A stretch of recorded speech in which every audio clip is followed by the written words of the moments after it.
small window of opportunity. Screaming at the camera like, ah, this is so horrible.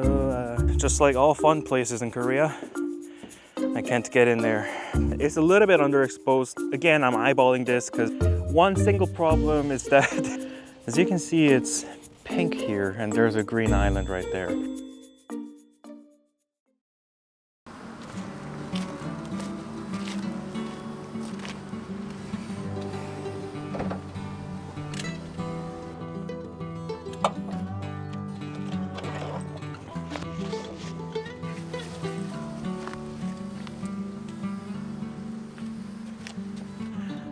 Hello everyone, and welcome back to my channel. Today we came to GangHwa Island, or GangHwaDo, and I have 3 photography spots in my mind, which are in this island, and 2 of which I need the tide to be a little bit high. And currently we are at location number 1. So my composition is right here, so let's get to it.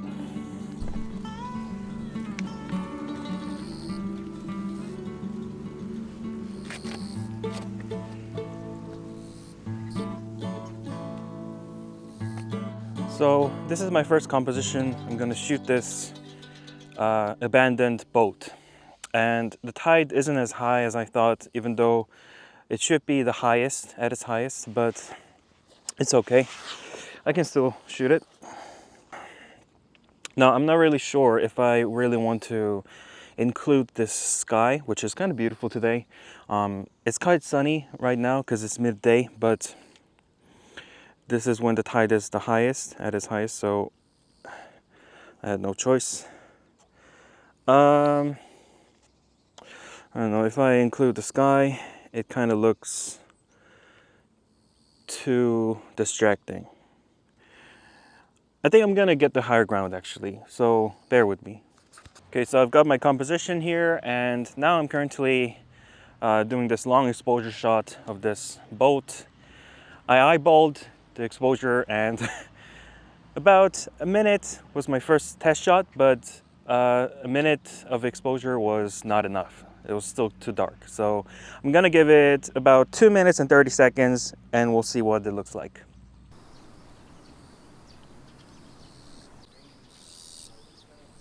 Now, today was that small window of opportunity because apparently it's gonna rain the whole month, July, and today is the only day that it's not gonna rain. So this is my opportunity to make this kind of video. Probably next week I'm gonna be under the storm with an umbrella, screaming at the camera like, ah, this is so horrible. So yeah, we'll see. The first shot of the day turned out better than I thought. I love the whitened background that acts as a great element of comparison to the dark abandoned boat and the grass growing next to it, which adds a great moody atmosphere. It was a good start. All right, so just made that long exposure shot of this boat and it turned out mediocrely okay. So I don't know, I think it looks fine. Tell me what you think. Now what I'm gonna do is, there are some grass growing under the water, so I'm gonna make a shot of it with my 100 to 400 millimeter lens. Probably it's gonna look like an abstract shot. There we go. I'm gonna compose it like that. And I'm not sure if I'm gonna go for a long exposure or not. So I'm gonna make 2 images. No, actually, I think I'm not gonna go for long exposure because these grass, they're kind of shaking like that. So with long exposure, it will just look like hazy mess. Now currently, the water is not so calm. There are ripples, but I think it will still look okay. So ISO 100, f11, and 125th of a second. And there's my shot. It's a very simple, minimalistic shot that almost looks like a painting.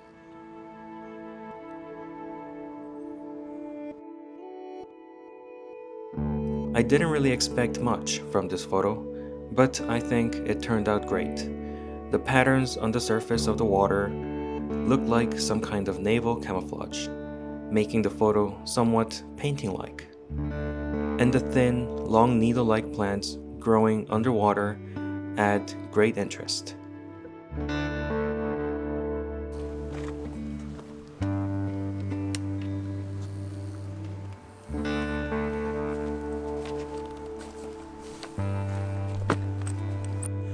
So I just made 2 photos in this location, and I think they were quite nice. Thinking that it's midday, but still the tide was at its highest, so this was the shot that I really wanted. Probably I'll come back here when the tide is at its highest in the morning or in the evening. Now, I'm gonna go to my next location. This is the east side of the island. I'm gonna go to the west side of the island and make some more photos. So, let's go. It's very hot here.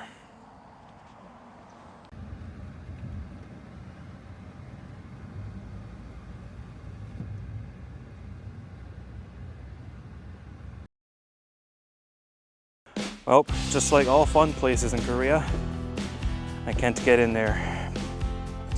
It's locked, but the composition looks nice. I think I'm gonna shoot it from a little bit the side, like this, probably. Yeah, maybe from here. Okay, so here is my second composition. You can see these poles in the water. I'll use my polarizer to make them a little bit more vivid, and they will act as leading line towards this net here, and that will be my main subject. So with probably over a 2-minute long exposure, this water will look absolutely like painting, like calm clouds, and I think it'll make a good black and white image. All right, so I got my composition set up here, and I'm gonna use my polarizer to make those poles a little bit more vivid, as I said. There we go. And probably 10 stop and 6 stop as well. Actually, 10 stop and 3 stopper. And I'm gonna expose for 2 minutes. Now there will be a little bit of vignetting, but it doesn't really matter because I'm gonna crop out all the top ends and the low ends, so it's fine.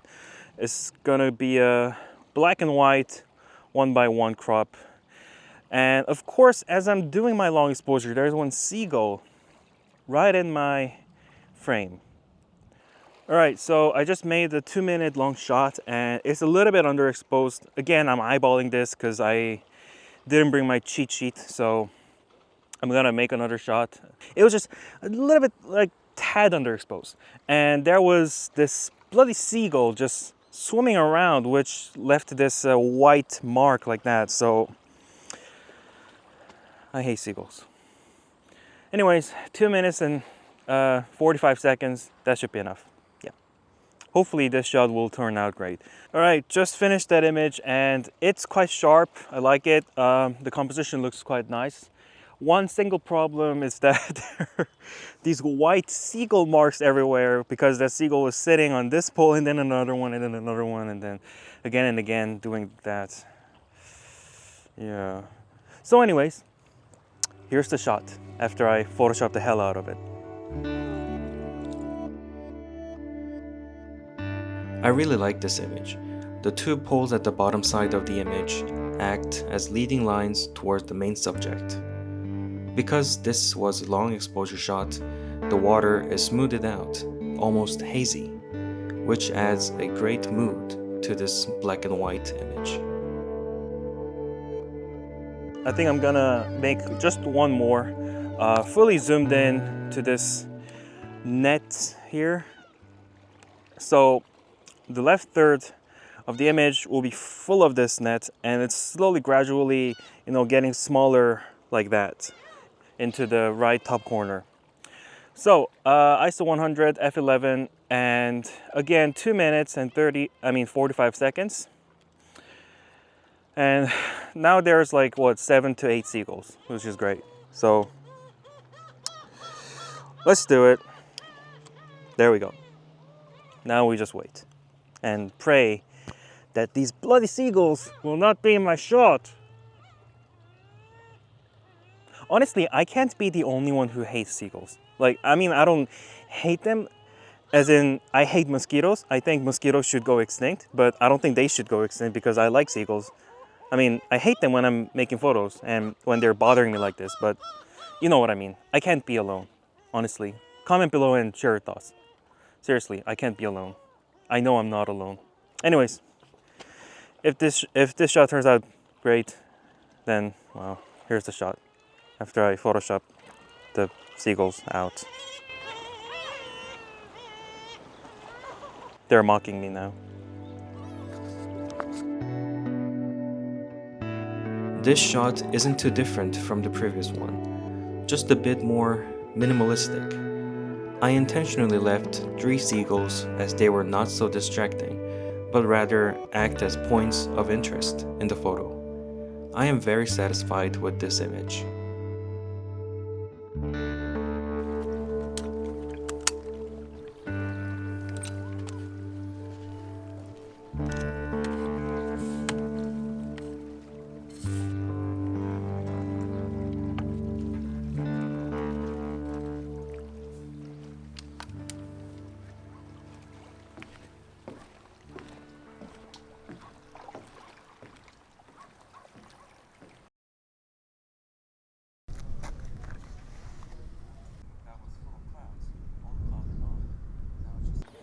Alright everyone, welcome to the third location.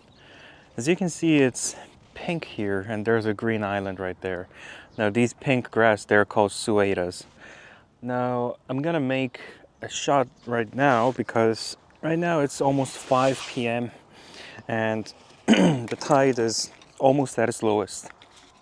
So it's good enough. So this shot, it's a very simple shot as well. Currently the sun is going down, so the light is a little bit diffused and yellowish, and there's this behind this grass, this suedas, there are these patterns in the mud field, and that's what I came for. That's why I'm here, to shoot those mud field patterns. Okay, I don't know how I want to crop this shot, so first I'm just gonna shoot it with 400mm, just like fully zoomed in, and then I'm gonna back a little, probably like 300, 200, and then shoot the same shot, and then maybe I'll try to crop it the way I want, because I see the composition here, but I don't know how exactly I want to crop it. So yeah, we'll see. So first, ISO 100, f11, and I want to shoot this a little bit dark so that the contrast between the highlights and the shadows will be more vivid. So 250th of a second, and there we go. As the sun was going down, some parts of the mud field were glowing, while others were darkened by shadows, creating a contrast that really interested me. I am happy with this shot, as it shows a great contrast between the highlights and shadows, and the interesting patterns make it a great abstract fine art image. I didn't record a video of myself shooting this image, as I didn't think it would turn out great, but I am happy with this shot. The sky was glowing with evening colors, and it was reflected on the flowing water, which became a good point of interest of the image, as the mud field was much darker.